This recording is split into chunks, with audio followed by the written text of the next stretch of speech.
Cette croix me sera toujours chère. Elle est gloire et victoire pour moi. Et par elle, en la maison du Père, la couronne est offerte à ma foi. Et par elle, en la maison du Père, la couronne est offerte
Connaissez-vous la priorité du diable et de ses démons?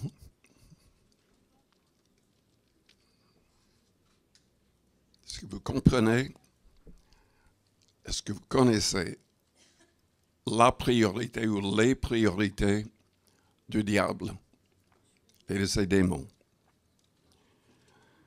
Pour moi, il fait tout pour détruire l'Église. Il fait tout pour attaquer toutes les personnes qui veulent faire avancer les églises. Jésus-Christ a dit, « Je bâtirai mon église ». Jésus-Christ a souffert, il est mort pour avoir une église. Il ne veut pas des gens ici et là, priant, lisant la Bible ou faisant des choses indépendamment. Il veut qu'on soit unis autour de sa parole, formant une église qui se réunit ensemble en son nom. Lisons dans Matthieu, chapitre 16.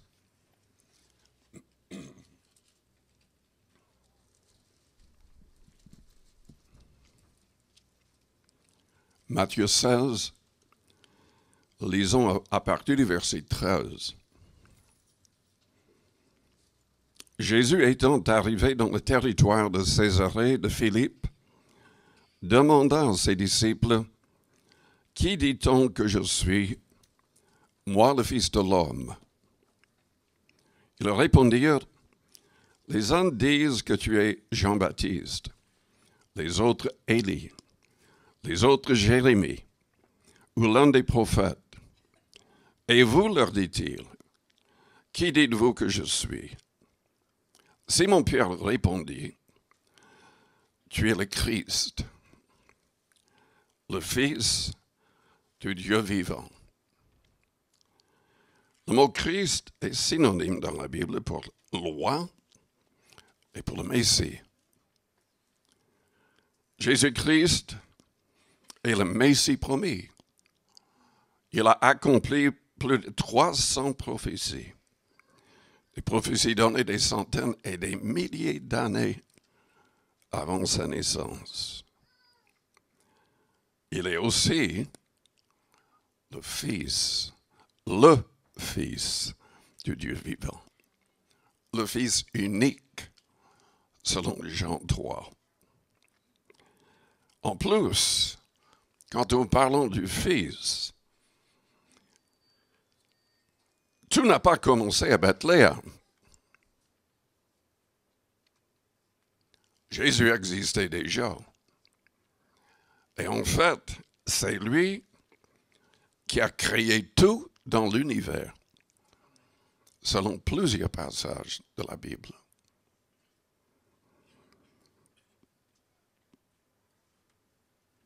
Trois fois, dans Jean 8, 16 et 17, il a dit être sorti, non pas de Marie, mais de Dieu. La Bible nous explique dans Hébreux chapitre 10 que Dieu a créé un corps dans Marie pour son Fils. Jésus-Christ qui existait en forme de Dieu s'est dépouillé entrant dans ce corps, parce qu'il était esprit à l'époque, comme le Père, comme le Saint-Esprit. Il s'est dépouillé, il s'est humilié pour devenir un homme, pour accomplir le plan de son Père, pour notre salut, pour notre rédemption. Vous savez, c'est malheureux, mais les gens du monde ne comprennent toujours pas que tous sont condamnés. Les hommes sont déjà condamnés. Et tous ont besoin de la rédemption qui se trouve en Christ. Mais lisons plus loin. Simon-Pierre répondit, « Tu es le Christ, ou le Messie, le Fils de Dieu vivant. » Jésus, reprenant la parole, lui dit, « Tu es heureux, Simon, fils de Jonas, car ce ne sont pas la chair et le sang qui t'ont révélé cela, mais c'est mon Père qui est dans les cieux. Et moi, je te dis que tu es Pétros, en grec, Pierre, et que sur cette Pétra, je bâtirai mon église. » Malheureusement, quand on lit en français, on ne voit pas cette distinction. L'église n'est pas bâtie sur Pierre, mais sur sa confession de foi. Quand on se fait baptiser, on doit confesser ainsi. Tu es le Christ, le Fils de Dieu vivant. C'est souligné dans Acte 8. C'est répété dans 1 Jean, chapitre 4, verset 15. Et si on commence au verset 12, on voit que personne n'a jamais vu Dieu, le Père. Mais c'est le Père qui a envoyé son Fils. Et uniquement celui qui confessera que Jésus est le Fils de Dieu vivant pourra avoir une relation avec le Dieu invisible. Les hommes ne voient que sa gloire, parlant du Père. Mais la Bible dit néanmoins dans Hébreux 1 que Jésus-Christ est le reflet du Père, l'image du Père. Mais après avoir accompli tout pour notre salut, et étant monté au ciel, le Père lui a dit, « Assieds-toi à ma droite, jusqu'à ce que je fasse de tes ennemis ton marchepied. »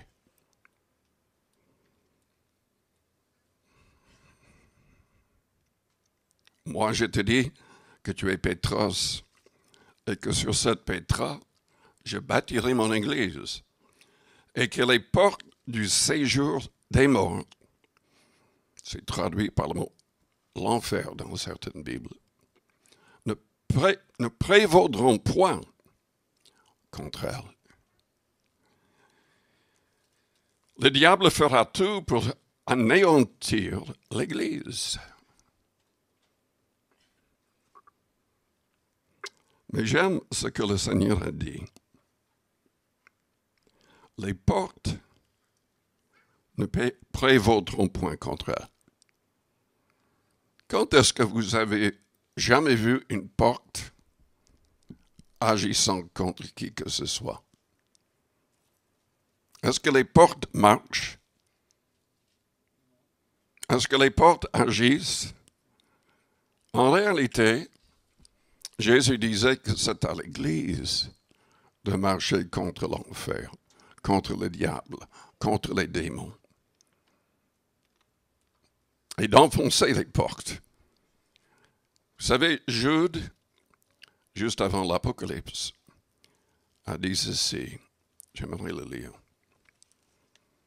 Il souligne l'importance d'avoir une relation réelle et profonde avec le Christ, par le Saint-Esprit. Bien qu'il y ait malheureusement beaucoup d'églises qui ne comprennent pas cette réalité, les responsables n'ont jamais fait expérimenter cette réalité. Quand les premiers chrétiens ont été baptisés du Saint-Esprit, après leur conversion et le baptême d'eau, tous ont parlé en langue. Tous ont parlé en langue. Et quand les premiers non-juifs ont placé leur confiance en Christ, la Bible dit que tous ont parlé en langue. Et c'était parce qu'ils ont parlé en langue, recevant le Saint-Esprit exactement comme les apôtres le jour de la Pentecôte, Pierre a reconnu que Dieu les acceptait. Et ils sont entrés dans l'Église aussi. Mais Jude dit ceci au verset 20. Il n'y a qu'un seul chapitre. Pour vous, bien-aimés, édifiez-vous vous-même sur votre très sainte foi, priant par le Saint-Esprit. Qu'est-ce que ça veut dire? Prier par le Saint-Esprit. Il est vrai que le Saint-Esprit peut nous inspirer à tous les niveaux, même dans notre langue maternelle. Mais Paul, quand il priait par le Saint-Esprit, priait en d'autres langues, selon Corinthiens 14. Et il disait, je rends grâce à Dieu de ce que je parle en langue plus que vous tous, parlant aux responsables à Corinthe. Il a dit, celui qui parle en langue s'édifie lui-même. On devient plus fort. Et c'est l'idée de ce que je dis ici. Continuons au verset 21. Maintenez-vous ainsi dans l'amour de Dieu. Nous devons nous maintenir dans son amour, priant par le Saint-Esprit. Ce n'est pas à l'Église où on doit prier à haute voix en d'autres langues. C'est dans notre recueillement personnel. Et c'est important de le faire dans notre recueillement personnel. La raison pour laquelle Paul disait aux gens à Corinthe, je rends grâce à Dieu de ce que je parle en langue, plus que vous tous, c'est qu'il ne faisait que de parler en langue dans les réunions. Et il ne voulait pas qu'il parle en langue dans les réunions. Sauf si quelqu'un avait le don de la diversité des langues, avec l'interprétation des langues, pour que tout soit édifié. Mais continuons, il a dit, reprenez les uns ceux qui contestent. En fait, nous sommes tous appelés à gagner des âmes. Celui qui reçoit le Saint-Esprit, la plénitude, le parler en langue, c'est afin d'avoir la puissance pour témoigner, pour exhorter, pour accomplir la volonté de Dieu. Reprenez les uns, ceux qui contestent. Sauvez-en d'autres en les arrachant du feu. Il y a des gens qui sont tellement remplis de démons, tellement manipulés par le diable, liés par le diable, c'est comme s'ils étaient déjà en enfer. Et c'est à l'Église de casser les portes du séjour des morts. Par la force du Saint-Esprit. Non pas par notre propre force, mais par la force de l'Esprit. Sauvez-en d'autres en les arrachant du feu. Et pour d'autres encore, ayez une pitié mêlée de crainte, haïssant jusqu'à la tunique, souillée par la chair. Or, à celui qui peut vous préserver de toute chute et vous faire paraître devant sa gloire, irrépréhensible et dans la grâce, à Dieu seul, notre Sauveur par Jésus-Christ, notre Seigneur, soit gloire, majesté, force et puissance, dès avant tous les temps et maintenant et dans tous les siècles. Amen. Oui, il peut nous préserver de toute chute.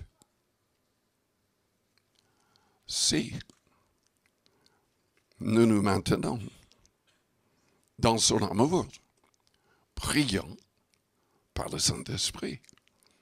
Si nous restons actifs, suivant le Seigneur qui a dit, suivez-moi et je vous ferai pêcheurs d'hommes. L'Église est appelée à être glorieuse. sans tache, sans ride, sans péché. Il n'y a que le Saint-Esprit qui peut nous aider à arriver à ce stade-là. Mais le diable,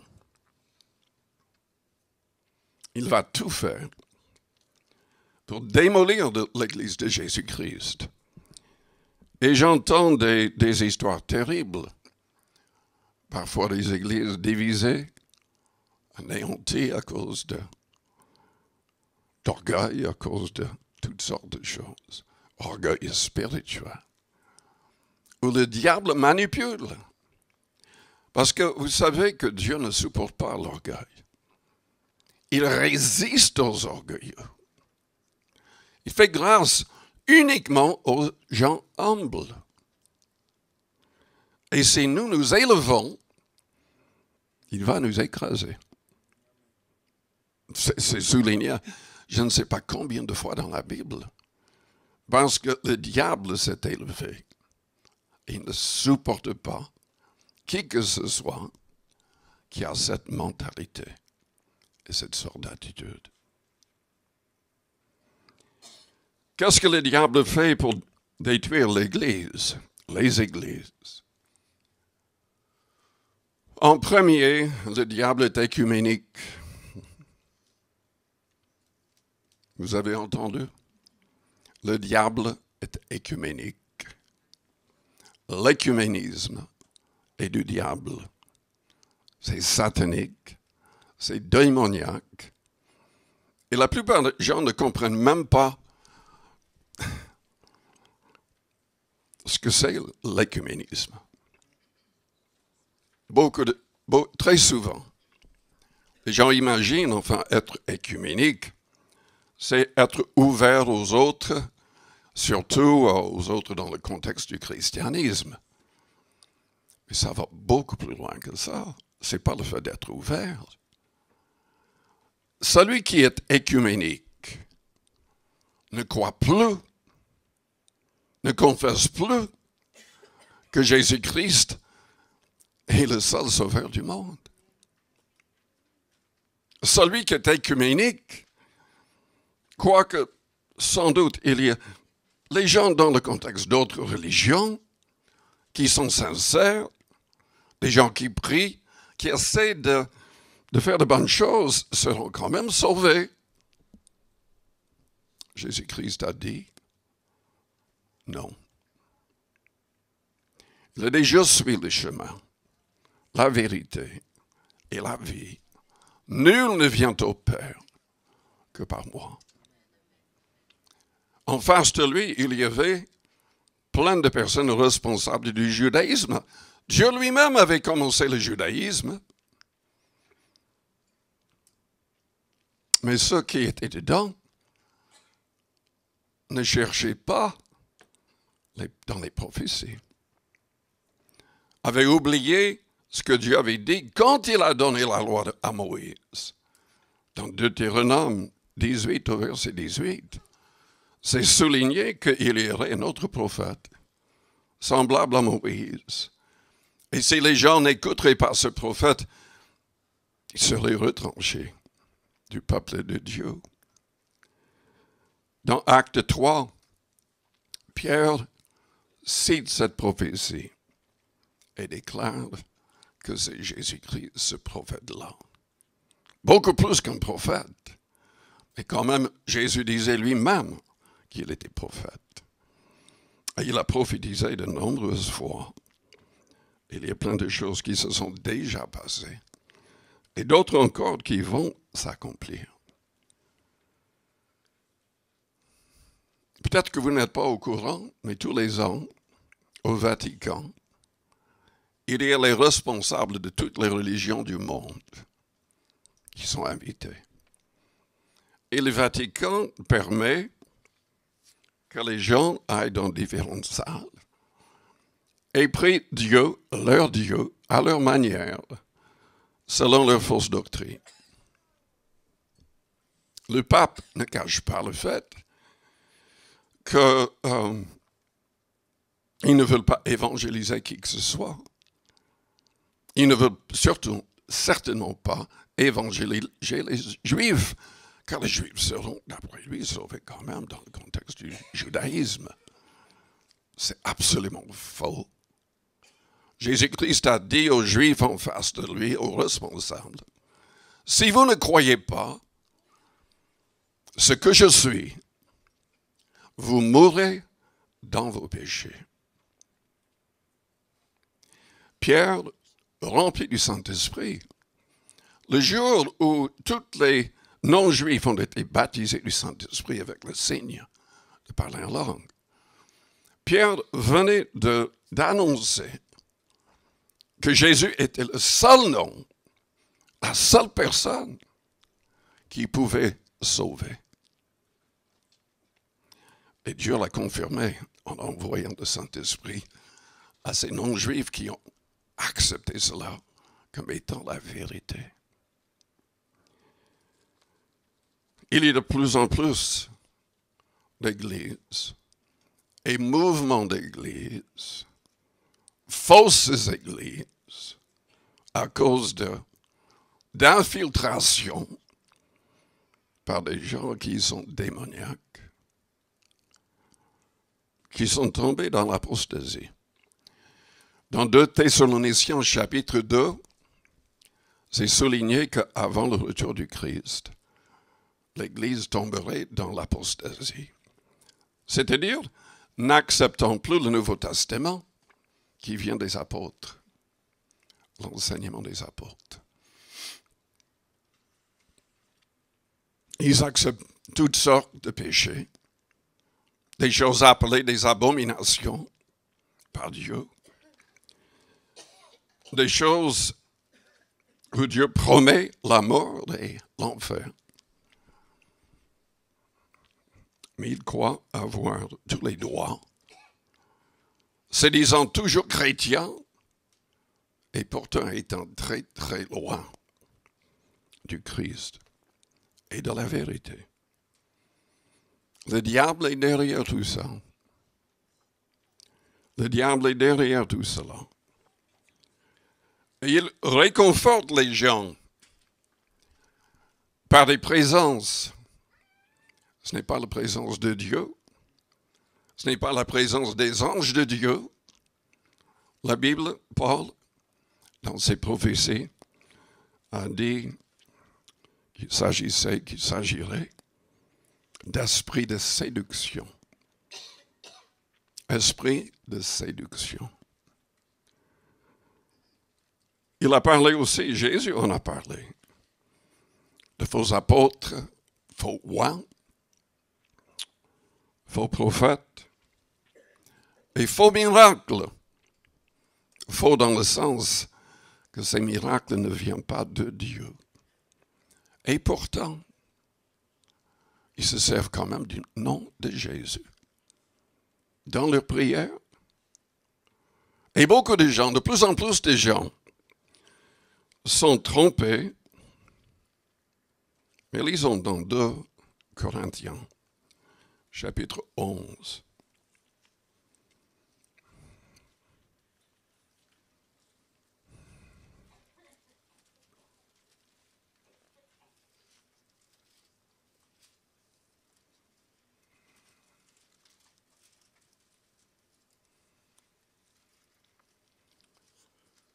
Le diable manipule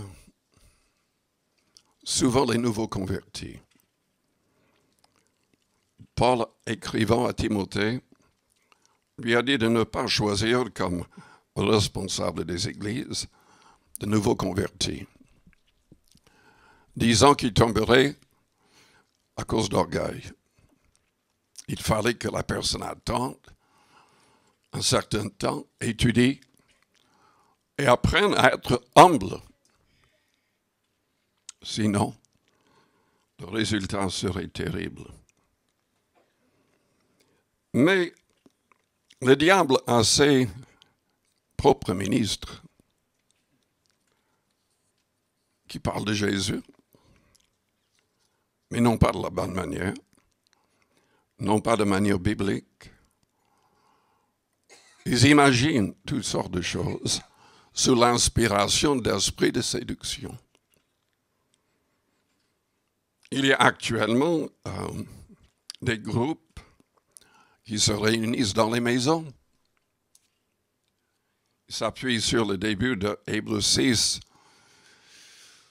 où l'auteur de cet épître, en fait, quand on lit toutes les traductions pour comprendre le grec, il disait uniquement qu'il allait mettre de côté les choses élémentaires afin de leur parler de choses profondes.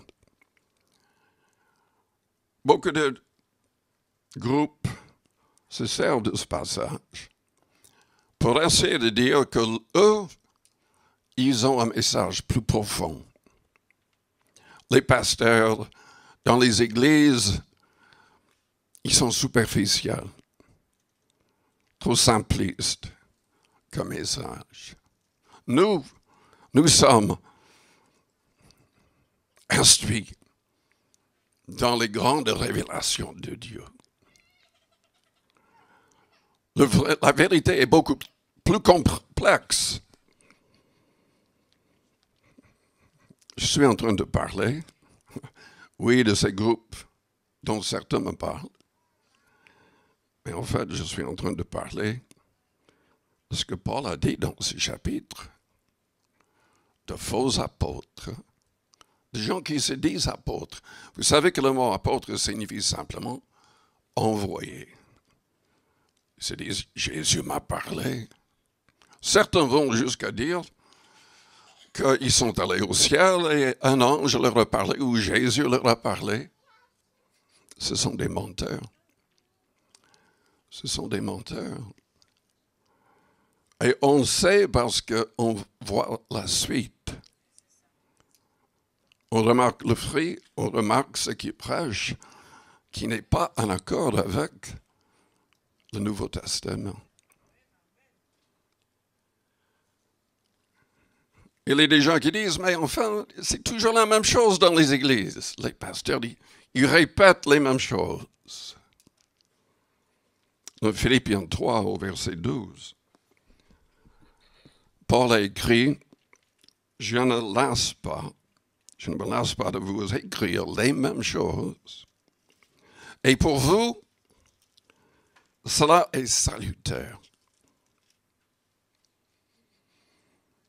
Dans 2 Corinthiens 11, Paul a écrit, « Aussi vous pouviez supporter de ma part un peu de folie, mais vous me supportez, car je suis jaloux de vous, d'une jalousie de Dieu, parce que je vous ai fiancé à un seul époux pour vous présenter à Christ comme une vierge pure. Toutefois, de même que le serpent séduisit Ève par sa ruse, je crains que vos pensées ne se corrompent et ne se détournent de la simplicité à l'égard de Christ. Car si quelqu'un vient vous prêcher un autre Jésus que celui que nous avons prêché,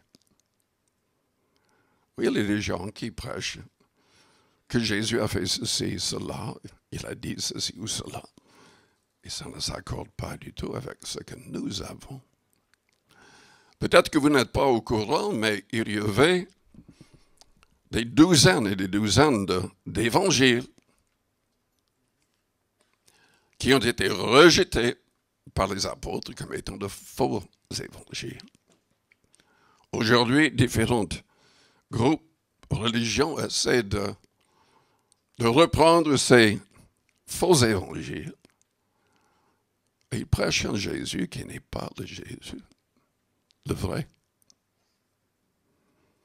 Mais ça avait déjà commencé avant la mort des apôtres.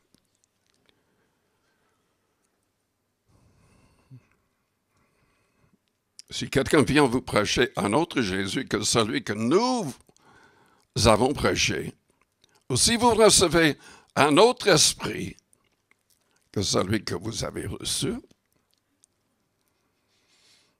ce passage indique que si vous allez dans des groupes qui ne sont pas fidèles au Nouveau Testament, qui veulent aller plus loin ou qui veulent retirer quelque chose du Nouveau, vous pouvez recevoir un esprit de séduction et non pas le Saint-Esprit. Si vous recevez un autre évangile que celui que vous avez embrassé, vous le supportez fort bien. Or, j'estime que je n'ai pas été inférieur en rien à ces apôtres par excellence. Il est en train de parler de manière ironique, se moque d'eux. Si je suis en ignorance sur le rapport du langage, je ne le suis point sur celui de la connaissance. Et nous l'avons montré parmi vous à tous égards et en toutes choses. Quand vous écoutez quelqu'un qui commence à critiquer les pasteurs, les églises, disant enfin, c'est trop simple, il n'est pas très éloquent. Vous savez, les faux apôtres, les faux prophètes, ceux qui sont envoyés par le diable, sont très éloquents. Ils sont très éloquents, inspirés par des esprits de séduction.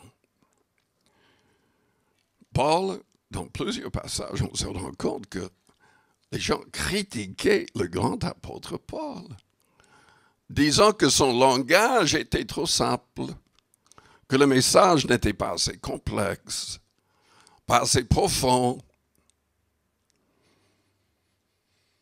Mais il faut être simple. Spurgeon, qui vivait à une autre époque, il avait plus de 5000 personnes dans son église. Dans ses messages, il ne voulait jamais prêcher, disons-le d'une autre manière.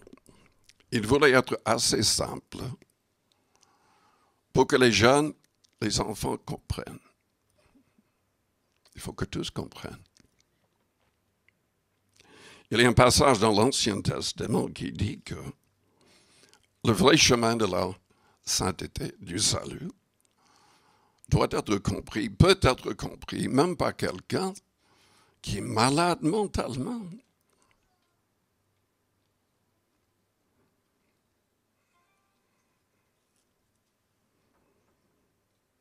Ou bien ai-je commis un péché parce que m'abaissant moi-même afin que vous fussiez élevés, je vous ai annoncé gratuitement l'évangile de Dieu. J'ai dépouillé d'autres églises en recevant d'elles un salaire pour vous servir. Et lorsque j'étais chez vous et que je me suis trouvé dans le besoin, je n'étais à charge à personne. Car les frères venus de Macédoine ont pourvu à ce qui m'a manqué. Enfin, il continue à défendre son apostolat, disant que ils étaient en train d'accepter le faux. Et il a dit au verset 13, ces hommes-là sont de faux apôtres, des ouvriers trompeurs, déguisés en apôtres de Christ. Et cela n'est pas étonnant, puisque Satan lui-même se déguise en ange de lumière. Vous ne devriez jamais accepter les paroles d'un ange de lumière. C'est possible que Dieu envoie un ange, mais ce que l'ange va dire ne sera jamais en désaccord avec le Nouveau Testament. Et il faut savoir que les prophéties, même si les prophéties prédisent quelque chose qui arrive, si ça ne s'accorde pas, si le fond ne s'accorde pas avec le Nouveau Testament, c'est quand même un faux prophète.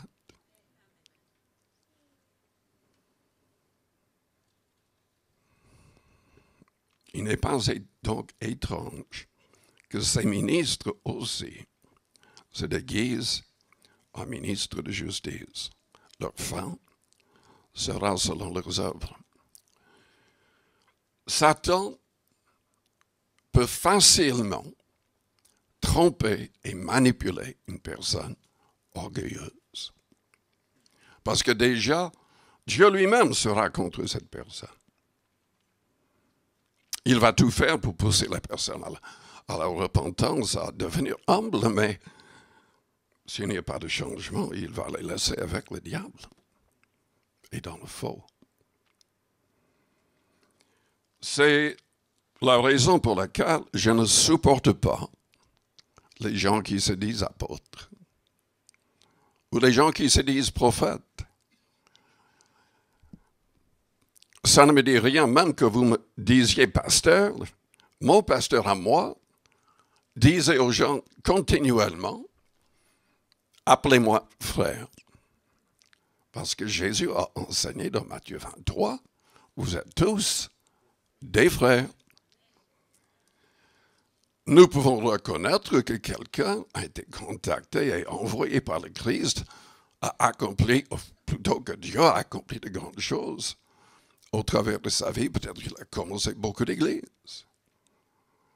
Mais quand les gens se donnent des titres, ou même quand des mouvements font l'erreur de donner des titres, ce n'est pas la volonté de Dieu. Pierre lui-même, dans 1 Pierre, il se présentait non pas comme apôtre, mais comme un ancien, comme eux. Comme eux.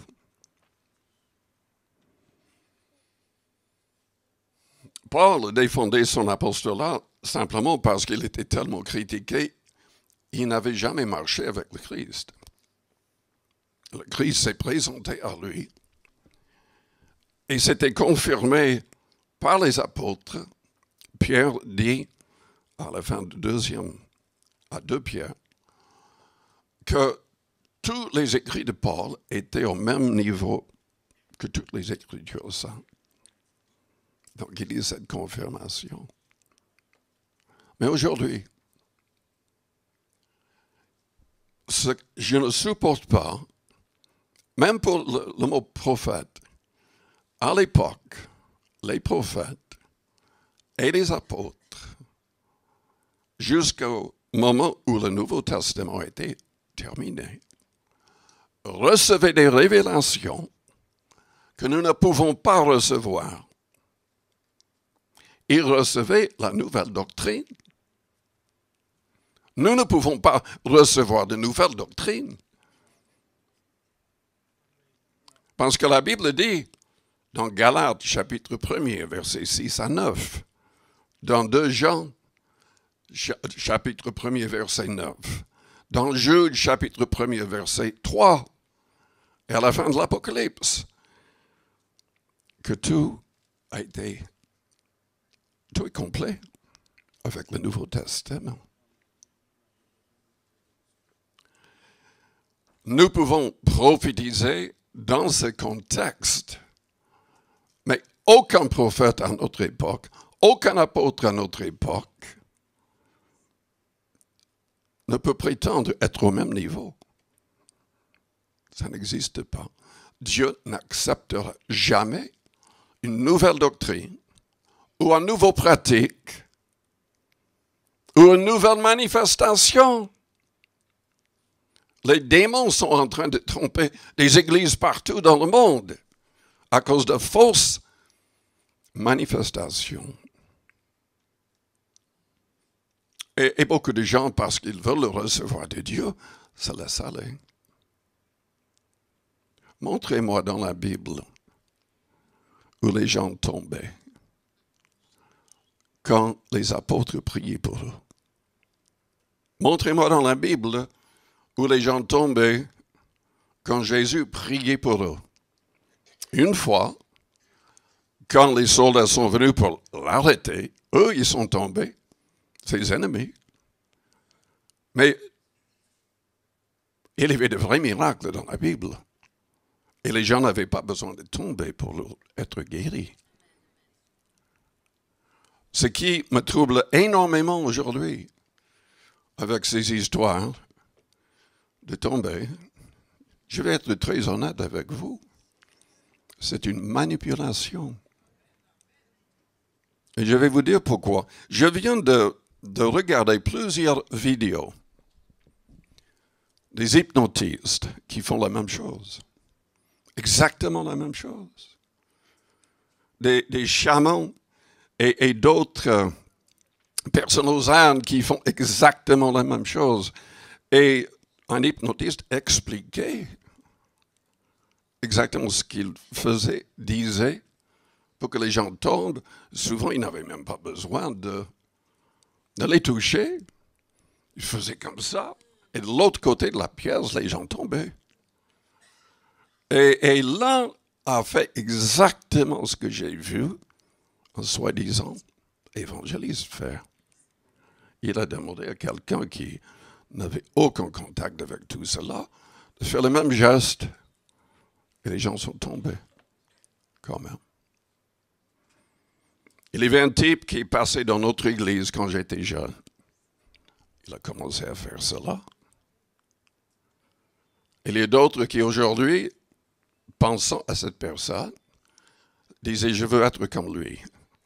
Et ils ont des millions de gens qui croient qu'ils ont vraiment la puissance de Dieu. C'est bidon, c'est faux, c'est une manipulation. C'est faux, c'est faux. Il est vrai que néanmoins, il y a des gens qui viennent qui écoutent toutes sortes de personnes, qui ne sont même pas en règle avec Dieu. Si la personne est sincère, croit en Christ, Dieu va peut-être le guérir. Et peut-être que la personne va même tomber croyant qu'elle doit tomber pour recevoir. Et Dieu va les bénir, mais ce n'est pas biblique. Dieu veut qu'on reste debout, non pas qu'on tombe. Et il y a toutes sortes d'autres choses. J'étais vraiment choqué en regardant des hypnotistes qui expliquaient comment ils faisaient. Et j'ai vu dans une vidéo une église qui met l'accent sur les danses. Si vous lisez la vie chrétienne authentique, j'explique ce que je crois des danses, ce que je pense des danses. Toutes les danses ne sont pas mauvaises, mais dans cette église, c'était pas normal du tout. Mais pas du tout. Leur mouvement de la tête, c'était même impossible d'agir comme ça. Je me suis dit, mais c'est bizarre que la personne peut même bouger comme ça. Mais où est-ce que vous trouvez ça dans le Nouveau Testament, même dans l'Ancien? Ça n'existe pas. Et j'ai déjà expliqué dans un autre message que les 2 derniers psaumes sont mal traduits dans beaucoup de Bibles, dans la plupart des Bibles. Dieu ne nous invite pas à danser. Absolument pas. Le mot est flûte en hébreu. Mais quelqu'un dans le passé, et vous pouvez le trouver dans toutes les Bibles anciennes, c'est flûte. Dans la traduction de Martin, c'est flûte, dans les deux. Et il y a même dans la Bible syriaque, qui est très ancien, le mot pour cette flûte est une sorte de flûte qui existe toujours dans ce pays. Mais il y avait quelqu'un, et je vous avertis, si vous avez commandé la Bible, soi-disant Louis II marqué 21, jetez-la. C'est rempli d'hérésie. C'est tellement loin. Ils ont enlevé même le mot repentance. C'est pas là. C'est traduit autrement. Il y a aussi une Bible qu'ils font au Brésil où ils ont enlevé tout ce qui concerne l'homosexualité. Parce que le gouvernement était... Ça change maintenant à cause du nouveau président au Brésil, qui est évangélique. Mais avant, vous pouvez être arrêté, jeté en prison si vous disiez la moindre chose contre l'homosexualité. Et ils ont une Bible. En plus, c'est blanche. Ils ont enlevé tout concernant ce que Dieu appelle l'abomination. Il faut faire vraiment très attention avec les traductions. Mais que quelqu'un saute de joie ou danse de joie parce qu'il y a un miracle où on est rempli du Saint-Esprit, ça ne me gêne pas. Mais il y a quelque chose qui va beaucoup plus loin, qui est démoniaque, vraiment démoniaque. J'ai vu une vidéo, il faut que les gens pensaient que c'était vraiment l'onction de Dieu. Déjà, il y avait les extrêmes au Canada et ailleurs avec des gens qui commencent à rire, qui tombent de leur chaise, continuent à rire, interrompant les messages. Ils croyaient que ça, c'était du Saint-Esprit, mais je regrette. C'est pas dans le Nouveau Testament. Je rejette tout ce qui n'est pas dans le Nouveau Testament. Parce qu'on ne peut rien ajouter. On ne peut rien enlever. Selon 2 Jean, chapitre 1er, verset 9, si quelqu'un ne demeure pas dans la doctrine du Christ, mais va plus loin, écoutez bien, cette personne n'a point Dieu. C'est dangereux comme tout, d'accepter tout.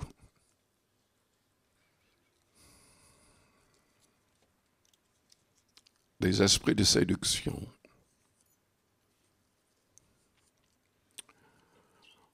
J'ai vu un hypnotiste faire exactement ce que je vais décrire. Après, j'ai vu une vidéo d'un évangéliste qui est mort maintenant. Et il avait toutes sortes de fausses doctrines. Mais il était dans une grande salle. Et il marchait. Il ne touchait pas tout le monde, mais de temps en temps, il touchait rapidement quelqu'un.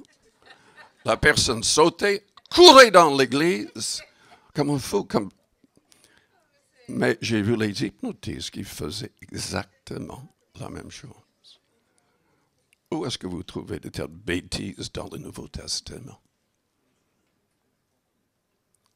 Il ne faut pas tout accepter. Il ne faut pas tout accepter. Mais le diable, Paul voulait de l'ordre dans les réunions. Selon Corinthiens 14, vous ne trouverez pas des danses mentionnées.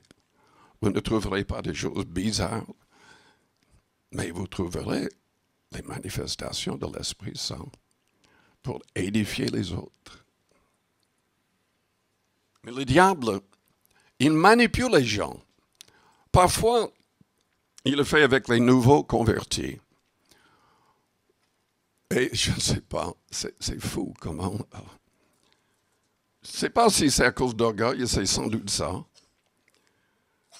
Mais on peut aider quelqu'un à se convertir, et peut-être que même la personne est baptisée du Saint-Esprit par la langue, et tout de suite,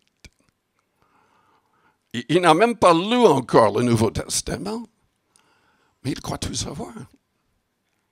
Il commence à critiquer les gens dans l'Église, à critiquer les responsables. Et malheureusement, très souvent, ils sont trompés, entrent dans des sectes et finalement terminent de nouveau dans le monde et dans le péché. Ce n'est pas toujours avec les nouveaux convertis quand même. Parfois, il s'agit de gens très dans la foi depuis longtemps qui croient aussi tout savoir. C'était le cas, en tout cas, avec Moïse et les anciens.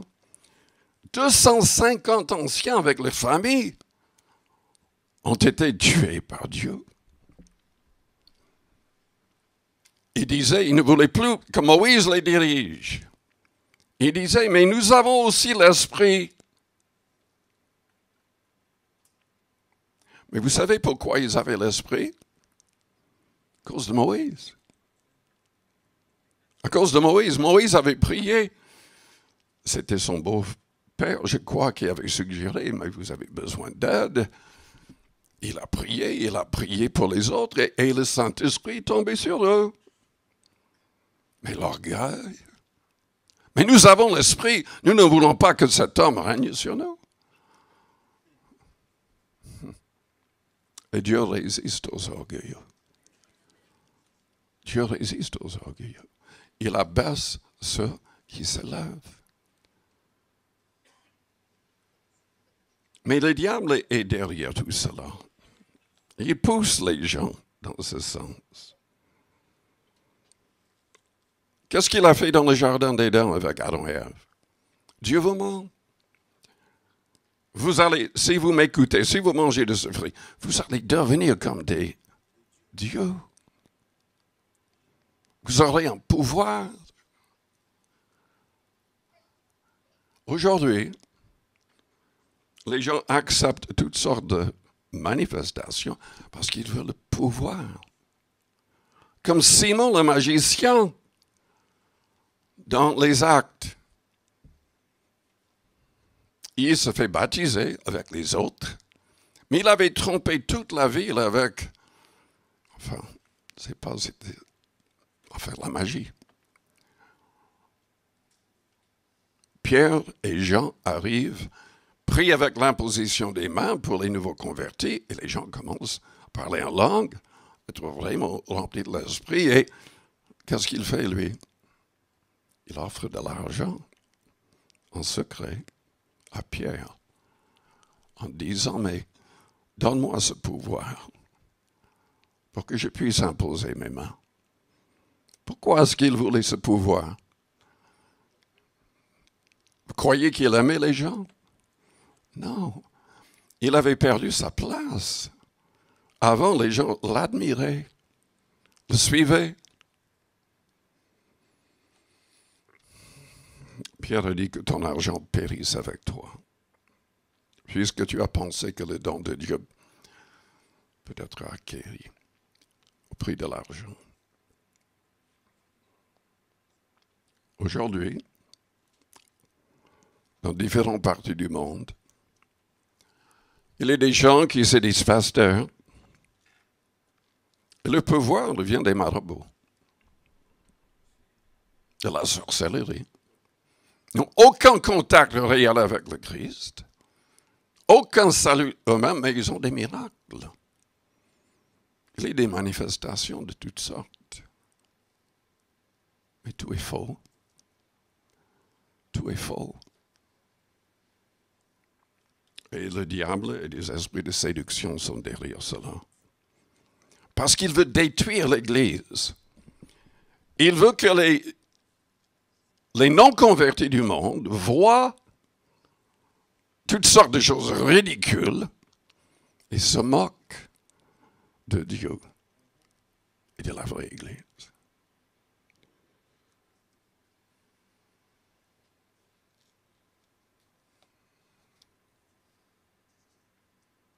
Il donne de fausses révélations. C'est la raison pour laquelle Paul voulait qu'il n'y ait pas plus de 3 hommes prophétisants, 3 personnes prophétisant, que les autres jugent. Parce que on peut se tromper. Ça peut venir de son cœur. Ou ça peut venir d'une inspiration démoniaque. Si vous donnez une prophétie, donnez-la humblement, non pas comme si vous êtes sûr et certain que ce que vous dites est de Dieu. Parce que c'est cette attitude-là d'orgueil qui cause les problèmes dans les églises. Il y avait apparemment, même à l'époque de Paul, tellement de fausses prophéties que Paul a dit, il a écrit, ne méprisez pas les prophéties, mais éprouvez toutes choses. Éprouvez toutes choses. Ça indique qu'apparemment il y avait des problèmes. Il y a souvent des problèmes. c'est la raison pour laquelle il faut vraiment être humble. Il ne faut pas permettre que le diable place dans votre cœur, dans votre tête, l'idée que tel et tel parle contre vous, que tel et tel est dans le péché.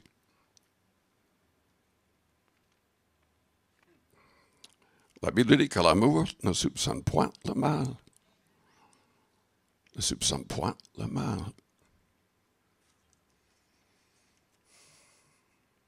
Job était l'homme le plus juste sur terre. Ses amis arrivent. C'était des gens qui connaissaient vraiment, enfin eux ils le croyaient, connaissaient vraiment les plans de Dieu. Et pendant des semaines, ils accusaient Job d'être malade, d'avoir subi toutes sortes de problèmes à cause du péché. Mais il n'y avait pas de péché dans la vie de Job. Peut-être un peu d'orgueil, quand même, mais il était plus juste que les gens qui le condamnaient.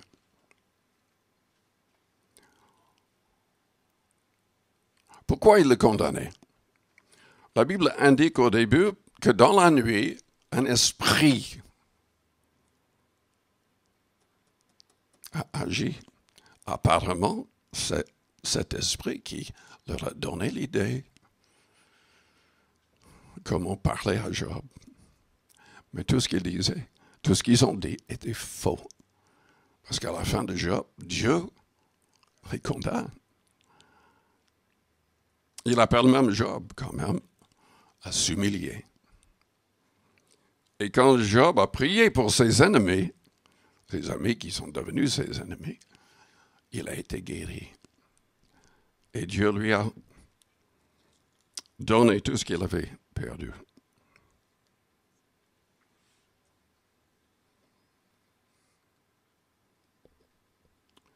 Le diable endorme les gens aussi pour détruire l'Église de Jésus-Christ. C'est peut-être le plus grand problème. Est-ce que vous êtes endormis? Moi, je trouve beaucoup de gens les dimanches matins endormis. Vous avez remarqué combien de fois j'ai dit, mais réveillez la personne à côté de vous. Parfois, c'est parce que la personne a travaillé.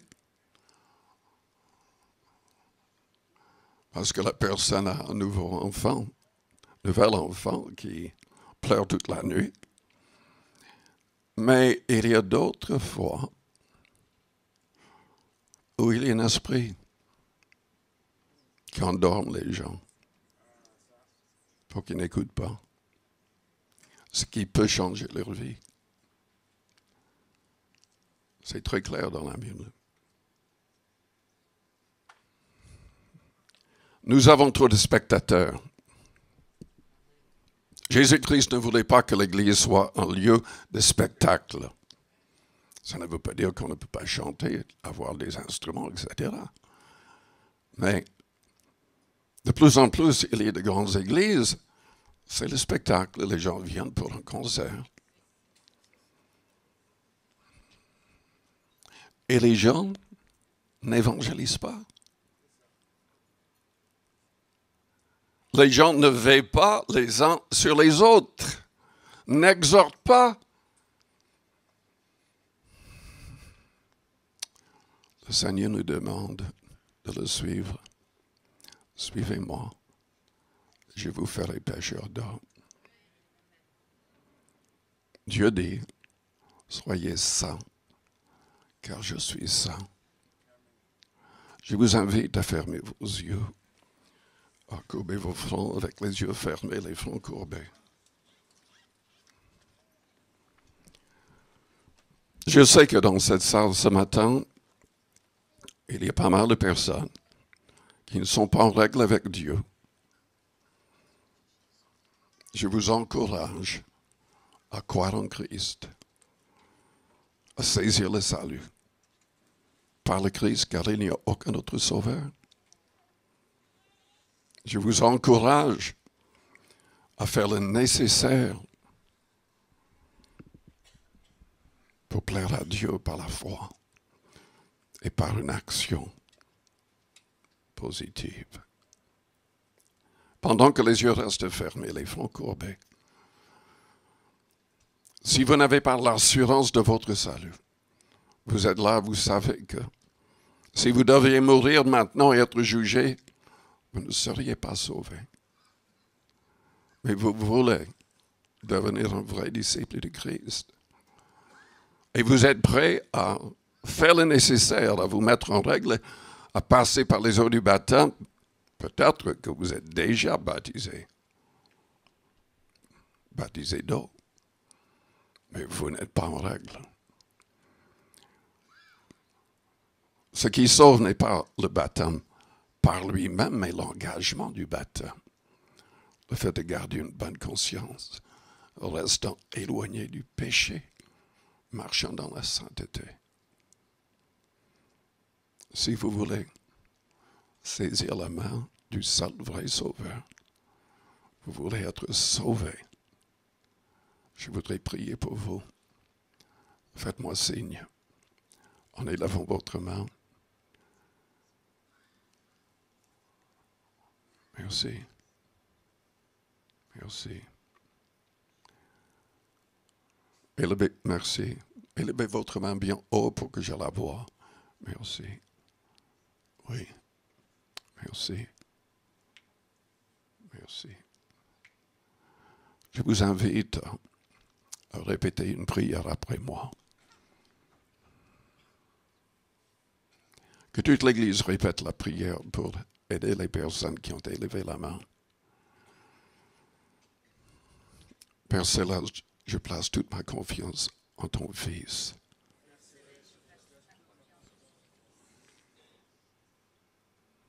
Il est le Christ. Il est mort pour mes fautes. Il était sans péché. Mais il est mort volontairement pour sauver mon âme.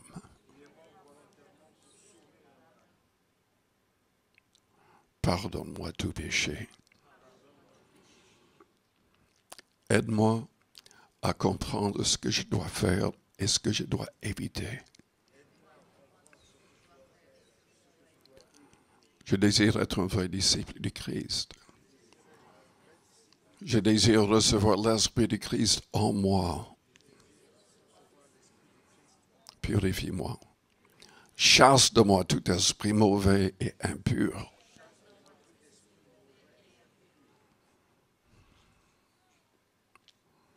Merci Seigneur Jésus. Merci pour ton sang versé au calvaire. Merci pour l'envoi du Saint-Esprit. Aide-moi à persévérer. À persévérer dans ta parole. À persévérer dans les réunions de l'Église. Dans toutes les activités de l'Église. Fais de moi un gagnant d'âme. Que je sois un vrai modèle de foi et de pureté et d'amour. Que je ne vive plus pour moi-même, mais pour toi et les autres. Maintenant, priez à votre place, dans votre cœur. La Bible dit, si nous confessons nos péchés, il est fidèle et juste pour nous les pardonner et pour nous purifier de toute iniquité. Parfois, pour être délivrés, nous devons passer beaucoup de temps en jeûne et en prière. C'est indispensable de persévérer dans le Nouveau Testament, surtout dans les paroles du Christ. Il a dit, si vous demeurez dans ma parole, vous êtes vraiment mes disciples. Vous connaîtrez la vérité et la vérité vous affranchira. Vous délivrera.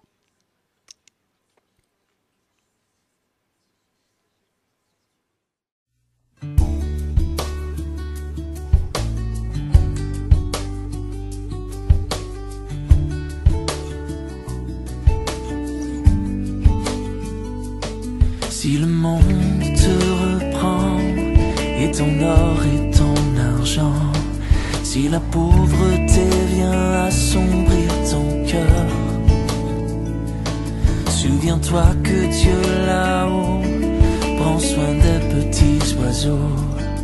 Abandonne tes fardeaux à ton sauveur. Laisse-les, laisse-les, laisse tes fardeaux aux pieds de ton sauveur. Si tu crois sans défaillir, il saura te secourir. Abandonne tes fardeaux à ton sauveur.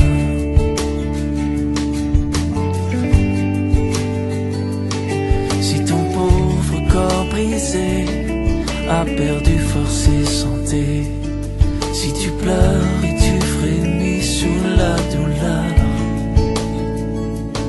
Jésus sait, il veut bénir, Jésus sauve, il veut guérir. Abandonne tes fardeaux à ton sauveur. Oui, laisse-les, laisse-les, laisse tes fardeaux aux pieds de ton sauveur. Si tu crois sans défaillir, il saura te secourir. Abandonne tes fardeaux à ton sauveur.